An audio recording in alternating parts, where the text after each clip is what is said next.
The WRC Hard Chargers DLC features 12 new stages across 2 environments, both Sweden in Umeå and also in Greece, the Acropolis Rally. We also have 6 brand new cars to the game, as well as 18 new liveries and 16 new moments for you to play. I have been playing this DLC for the last couple of days now, and I've tried all the new content and I have some thoughts. So let's have a look and see if it's worth buying. So the WRC Hard Chargers DLC is slightly different to the previous DLCs that we've received for this game. The last one was Les Maestros, or Les Maestros. I don't think we got an answer to that question. And that one was a little bit more like themed around, of course, the French legends Sébastien Loeb and Sébastien Ogier. This one is a little bit less of a theme. It's more of just a bunch of new content. It's a little bit snowy, it's a little bit gravelly, it's a bit of everything. And if you did purchase WRC 24, which means you bought it in the last year or so, or you bought the season like expansion bundle, which means you get like all the DLCs, this will be included in that. If you're a pleb like myself, I bought this game on release, so I do not get the DLC included. And previously, the DLCs for this game have cost around $15 Australian, so I expect this DLC to cost $15 as well. But yeah, basically, if you bought WRC in the last year or so, you'll get this for free. So in terms of new cars that we have joining the game in this one, we have the Hyundai i20 WRC 2021. This is in the WRC 17 to 21 class. And this is like one of the fastest WRC cars of all time. These cars were like the last WRC cars before the 2022 regulations came in and they changed like the aero and bits and pieces. And I think these 2021 cars are like really, really fast. They have lots of aero, and they were just really speedy in 2021. It's similar to Formula One, where they were kind of like, they'd kind of reached the limit of aero and stuff before just being ridiculous. But yeah, this car's really fun. It revs really high, which is the main thing you know how to notice stepping out of the modern Rally 1 cars. It sounds great, it feels fast, it has a lot of grip. I think it's a really good car to drive. It's not super different from anything in the game already, but it is definitely fun. The next car to join the game is the Ford Focus 99. This is a classic. This is like the title car from Colin McRae Rally 2.0. It was like on the box. This is a special car for Codemasters and for World Rally as well. I honestly found this car kind of ugly when it was released at the time. It's just too round, especially when you had like Imprezas and stuff driving. And it didn't look like it would be fast, but it was pretty fast. It didn't win any championships, kind of this era of car, but we can still love it.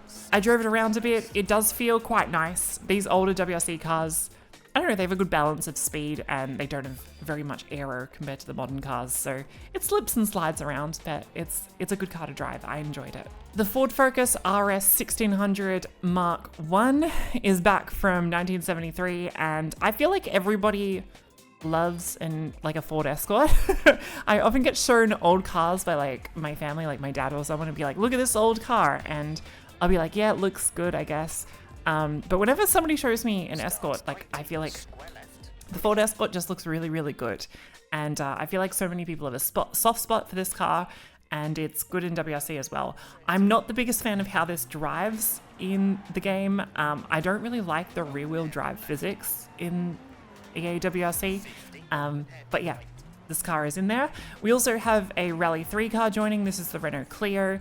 It'll join the Ford Fiesta, which is already in the game. This car is good.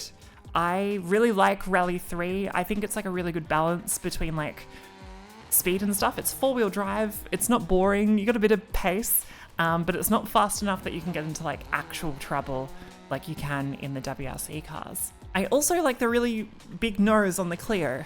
I think it looks kind of nice. The final cars that were added were the Rally4 cars. We've got an Opel Corsa and a Renault Clio as well. These are very little cars. They're kind of fun, I guess, but I didn't really enjoy them as much. I imagine a lot of people race these cars in real life, so it's good for them to see it in the sim as well. If you've been playing EA WRC as well recently, I should probably tell you that Overtake, we have our own like rally club that you can join with like championships and stuff happening. We have one at the time of recording at Kenya. I'm pretty sure it ends on the 25th, so it might be done. But we'll have more soon, so go to overtake.gg and jump on if you want to do rally stages against other people who like rally. Go do it. So in terms of new stages for this one, the way this works, I probably need to explain. There's technically 12 stages, but the way the EA WRC does it is it's just one big stage that they add to the game, forwards and reverse. And then they slice it in half generally, and you do that forwards and reverse, and then if you put it all together, you get 12 stages from 6 stages from one. So we basically have 2 brand new stages in this game, and the best thing about these stages in the EA WRC is that they're all real. Like, you're not getting any pretend stages, they're all real roads, and I feel like that adds a lot to the realism in this game. You can tell the difference between if they've just made up a stage or if it's an actual road. Like, real roads are sometimes almost more boring than made up ones. I don't know how to explain it, but I think this game does a really good job of making them feel real. And both these stages that have been added are real world stages as well. The first one is Umeå in Rally Sweden. This is technically the 2024 real life stage called Umeå. It was slightly shortened this year when it was a run in 2025, but the version in the game is from 2024. Rally Sweden's been moving north in the last couple of years, and this is the first stage that's actually in the game from where the rally is currently held. It's been moved north because of global warming, of course. Previously, where the rally was held, you can't really get reliable snow there anymore when the rally is. So yeah, they've gone north, and this stage is interesting. It finishes in the Red Barn Arena, which you may remember, with like the big kind of digger with its arm over the finish line, which is kind of cool. I found this stage generally really fast. Like, the first 3/4 of it is super fast. It's lots of straights into like right angled corners. It's honestly not my favorite stage to drive. I think the big straight lines just on the limiter into braking and then right angle isn't super fun. But this, I don't know, it does feel real. It feels like what a real road is going to be. You're not always going to get fast sweepers and jumps. Sometimes you get a road that just goes straight for ages. I do like the way this stage looks though. I think the snowbanks look really nice, kind of like, and there's some bits which are like covered in like dirt and stuff. I think that looks really cool. And the stadium section at the end is fun. So yeah, not bad. The other stage that's new in this DLC is Havati in the Acropolis Rally in Greece. This is also, of course, 100% real. This is the 2022 version of this stage that I looked up. The road was used. So this stage was used in 2024, but it was like combined with other stages. Kind of confusing. But yeah, this is the 2022 version of it. And this one has like, it's alongside a cliff for most of the stage, and it's got really big drops. I really love it. It's scary, but it's fun. And yeah, it's got a good mix of cliffside driving and a bunch of water crossings, which I'm like a complete sucker for. I love hitting water crossings flat out. It's like when you're on the highway and there's a big puddle on the side of the road and you know that you really shouldn't hit it, but you totally do because you can't stop yourself. So yeah, good stage. Both of these stages I'm happy to see in the game. The Sweden one is just really high speed and the Greek one is really technical. And yeah, honestly, the Greek one is my favorite from this DLC. It's really fun to drive. The Swedish stages I didn't really enjoy, honestly, as much as the original Swedish stages in the base version of the game.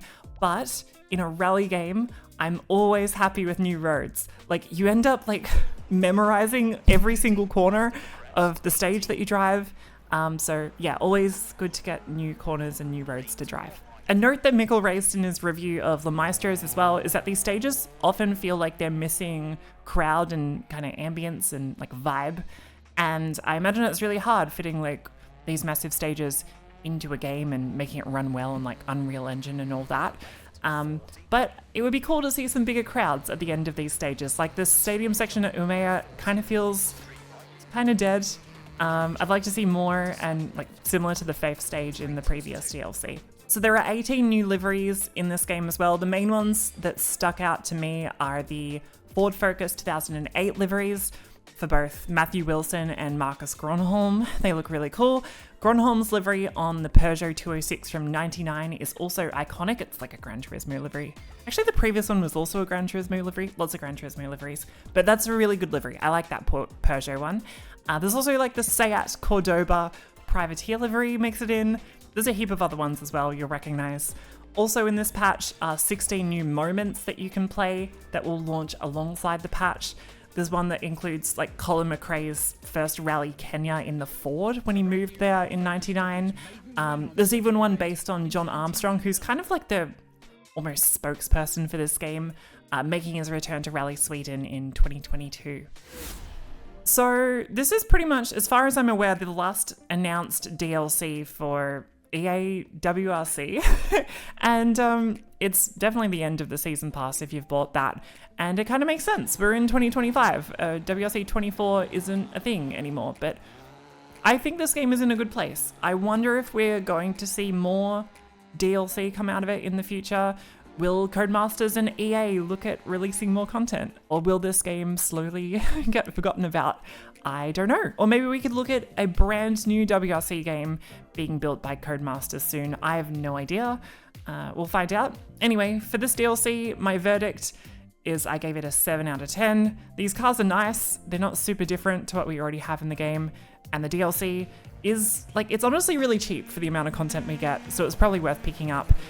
New stages are the most important thing in rally games, in my opinion, so you don't like fully memorize every stage.